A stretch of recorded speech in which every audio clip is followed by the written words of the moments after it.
A igreja pode se assentar. Vamos abrir a santa palavra de Deus, a Bíblia Sagrada, no Evangelho de João, capítulo 11, versículo 11. O tema da mensagem desta manhã, querida igreja, é Despertados do sono. E o nosso texto se encontra no Evangelho de João, capítulo 11, versículo 11, onde lemos assim: E tendo assim falado, Jesus acrescentou: Lázaro, o nosso amigo, dorme, mas vou despertá-lo do sono. Você conhece o contexto dessa passagem? Lázaro havia morrido, Jesus iria até Betânia para ressuscitá-lo, mas é muito interessante a escolha de palavras que Jesus faz para se referir ao seu propósito na vida de Lázaro. O nosso amigo dorme, mas vou despertá-lo do sono. Jesus via Lázaro como um amigo, alguém querido, que precisava ser despertado do seu sono e estava disposto a ir até Betânia para realizar esse feito. Meus irmãos, minhas irmãs, há muitos amigos de Jesus, há muitas amigas de Jesus que estão dormindo e que precisam ser despertadas do seu sono. E aqui, ao contrário da situação de Lázaro, eu não me refiro ao sono físico e nem à morte, mas ao sono espiritual. Existem igrejas que estão dormindo, precisam ser despertadas. Existem crentes que estão dormindo, precisam ser despertados. E este desejo que Jesus tinha de despertar o seu amigo, este desejo que Jesus tem de despertar os seus amados, precisa ser também o seu desejo, meu irmão. O seu desejo, minha irmã. Por uma razão muito clara, por uma razão muito forte, é que o sono espiritual, o adormecimento espiritual, meus irmãos, minhas irmãs, é algo muito perigoso. Na mitologia grega, Hipnos, o deus do sono, era irmão gêmeo de Thanatos, o deus da morte. Eles não eram apenas irmãos, eles eram irmãos gêmeos. Então aqueles gregos, de alguma forma, intuíram essa realidade do mundo espiritual, de que o sono espiritual pode levar à morte espiritual, e de que, na verdade, os dois estão muito próximos. Quando nós abrimos as páginas da Bíblia, e nós vamos lendo as suas histórias, nós nos deparamos com histórias de vários personagens que dormiram, e porque dormiram, coisas terríveis aconteceram na vida deles. Você se lembra da história de Sansão? Ele dormiu no colo de Dalila. Vieram os filisteus, cortaram o seu cabelo, arrancaram os seus olhos, prenderam-no com correntes. Que final terrível, porque Sansão dormiu. Outro que dormiu foi Jonas. Dormiu no porão do navio e foi tirado do porão do navio direto para a boca do peixe que o engoliu. No Novo Testamento nós encontramos uma história contada por Jesus a respeito das 10 virgens que também dormiram. E 5 delas não puderam entrar nas bodas como noivo, porque não havia mais azeite nas suas lâmpadas. E os apóstolos? Os apóstolos também dormiram. Enquanto Jesus vigiava e orava no jardim das oliveiras, os discípulos adormeceram. Não vigiaram, não oraram, dormiram. E porque dormiram, quando veio a provação, não estavam preparados, fugiram, foram envergonhados. Poderíamos também citar o exemplo de Eutico, um adolescente que dormiu na janela da igreja. Ele estava participando do culto, mas não estava numa cadeira, estava sentado na janela.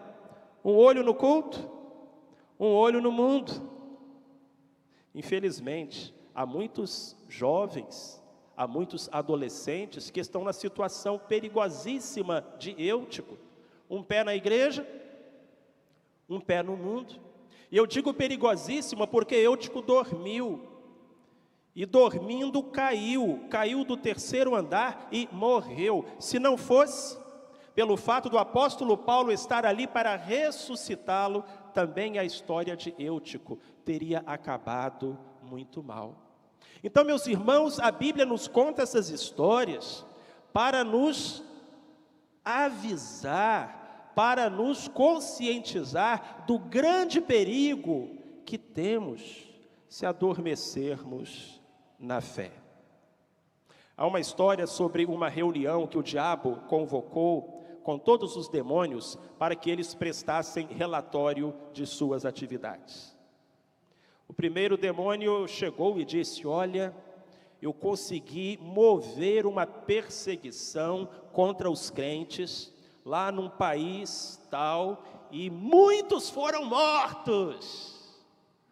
Aí Satanás disse: isso não me adianta de nada, porque os corpos deles foram mortos, mas as almas deles foram para o céu. O que me interessa são as almas.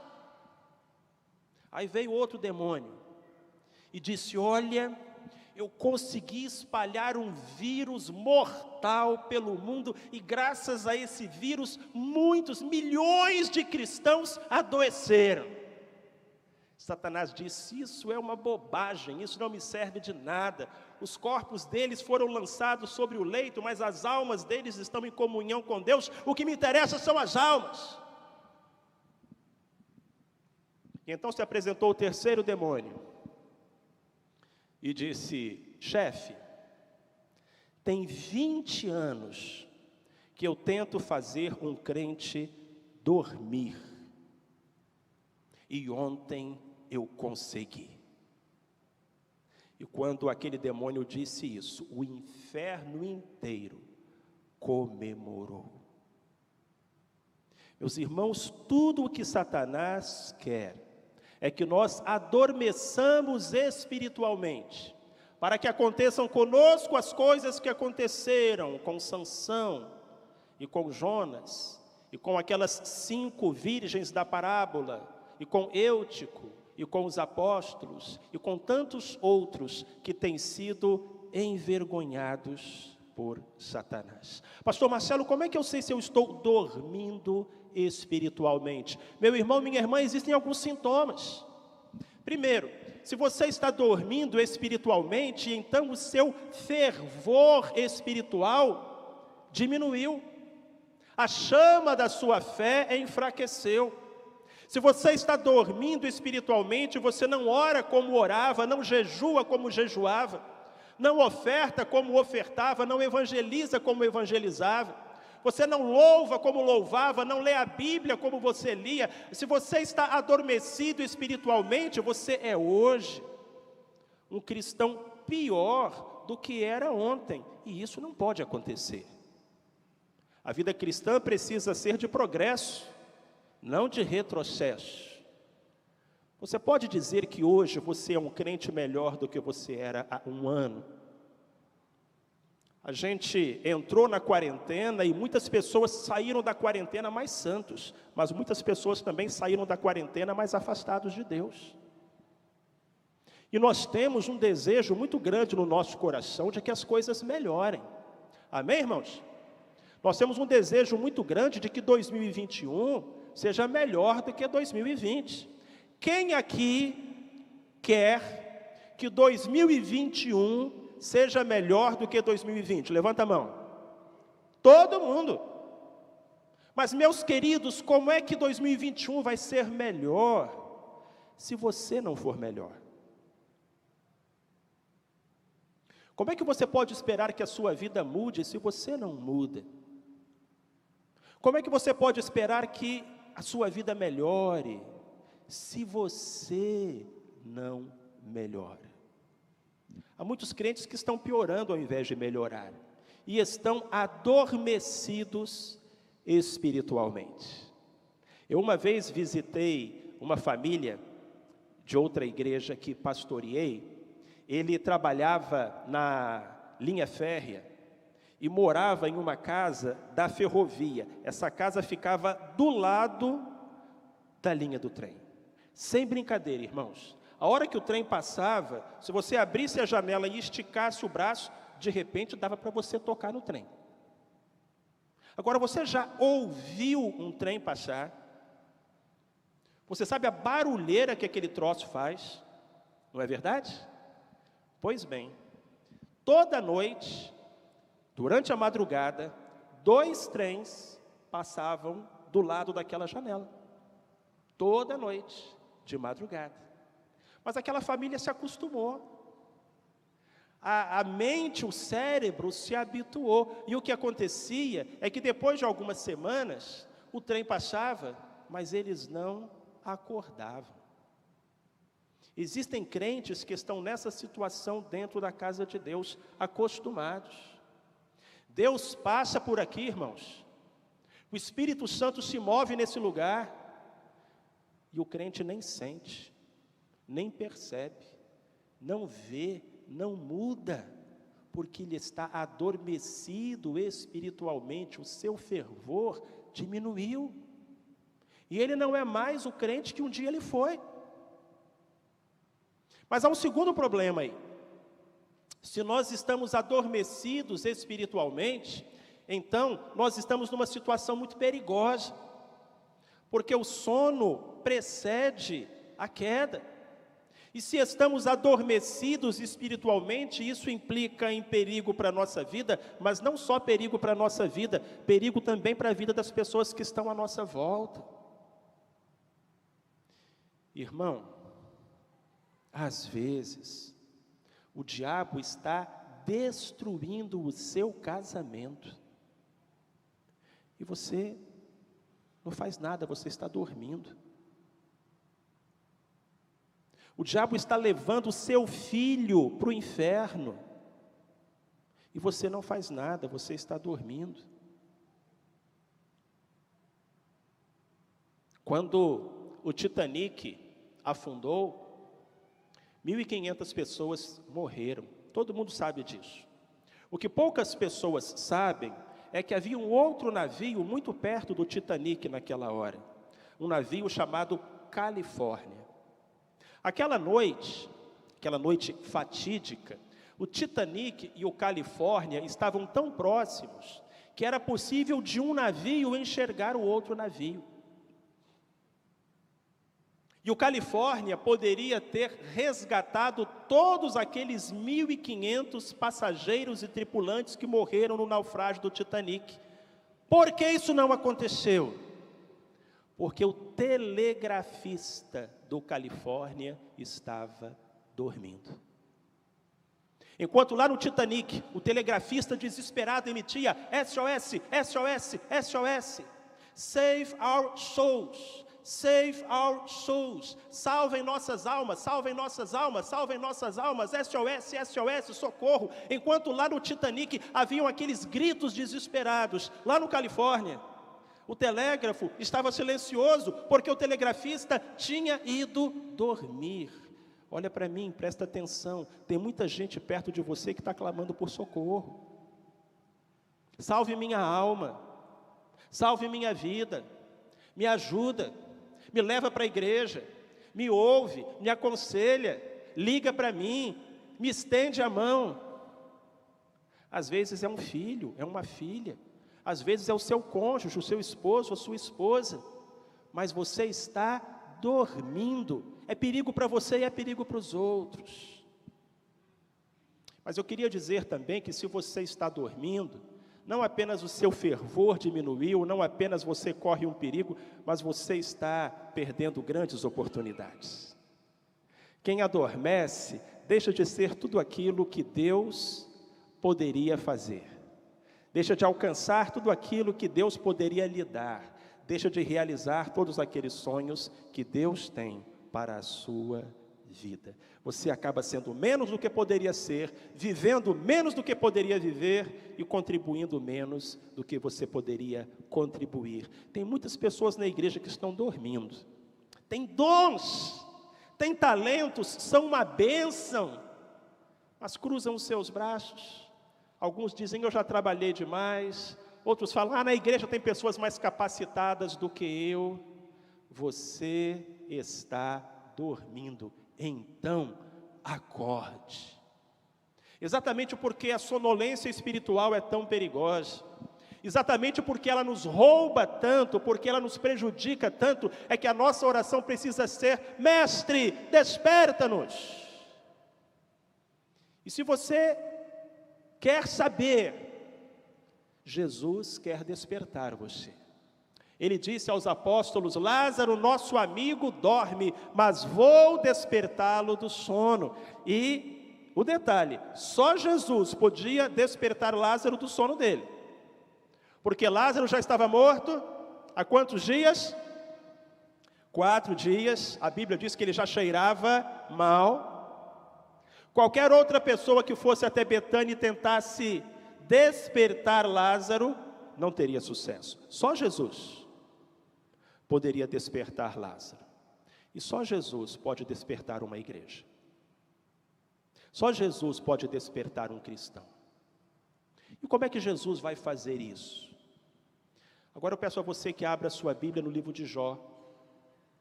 É um versinho muito sério, na minha opinião, um dos versos mais sérios da Bíblia. Jó capítulo 33, verso 14. Jó 33, 14. Como é que Jesus vai despertar você, crente adormecido? Bom, Jesus vai tentar fazer isso com gentileza, porque Jesus é gentil. Ele é manso e suave. Então Jesus vai tentar despertar você através de um sermão, como esse que você está ouvindo agora. Acorda, abre os olhos, presta atenção. Até quando você vai estar com um pé na igreja, um pé no mundo? Até quando você vai estar permitindo o pecado na sua vida? Infidelidade, indecência no seu namoro, pornografia. Acorda, desperta, volta para mim, eu posso acordar você, diz Jesus. Jesus vai tentar acordar você através de uma música, de um hino, de um cântico. Jesus vai tentar acordar você através de um versículo da Bíblia, quando você estiver lendo. E quantos puxões de orelha a gente leva da Bíblia, quando a gente lê a Bíblia todo dia, não é, meus irmãos? É para o nosso bem. Jesus vai tentar despertar você através de um conselho, de uma palavra amiga, de alguém que gosta de você e se importa com você. Mas Jó capítulo 33, versículo 14 diz assim, pois Deus fala de um modo e ainda de outro, se o homem não lhe atende. E esse outro modo de Deus é uma coisa muito séria. O que a Bíblia está dizendo em Jó capítulo 33, versículo 14, é que Deus fala de um modo, e se o homem não atende, Deus fala de outro modo. Jesus vai tentar despertar você de um modo gentil, mas se você não atender, Ele vai despertar você de um outro modo, de uma outra maneira. E aí Ele não vai falar com você através de um sermão, Ele vai falar com você através de uma doença, de um desastre, de uma perda, de uma tragédia. E às vezes algumas pessoas pensam, gente, não sei por que essas coisas estão acontecendo. Meu querido, minha querida, é o jeito de Deus de acordar você. Porque do outro jeito você não acordou. Existe um ditado que diz, quem não vem pelo amor, vem pela dor. Na verdade, eu digo aos irmãos que tem gente que não vem nem pelo amor, nem pela dor. Nosso coração é de pedra? Nossos ouvidos estão surdos? De tal maneira que Deus fale conosco e nós não nos quebrantemos, não nos humilhemos, não nos arrependamos e não digamos: Senhor, tem misericórdia de mim. Ah, meus irmãos e minhas irmãs, esse outro jeito de Deus é uma coisa muito séria. E o Senhor quer evitar chegar a esse ponto na nossa vida.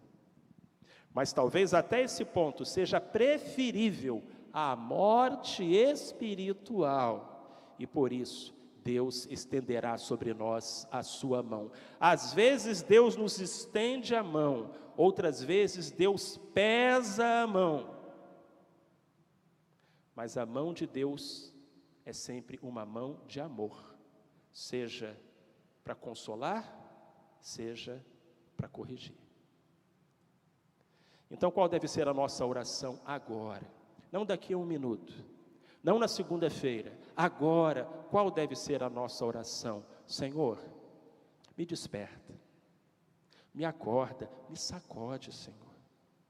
Eu não quero mais continuar vivendo do jeito que eu tenho vivido. Eu não quero ser igual. Desperta-me, Senhor. E se nós fizermos essa oração com sinceridade, será sinal de que Jesus já começou a nos despertar. O mesmo Cristo que foi a Betânia veio aqui hoje, porque aqui tinha um amigo dele, tinha uma amiga dele que estava dormindo. E ele veio despertar esse amigo, essa amiga do seu sono.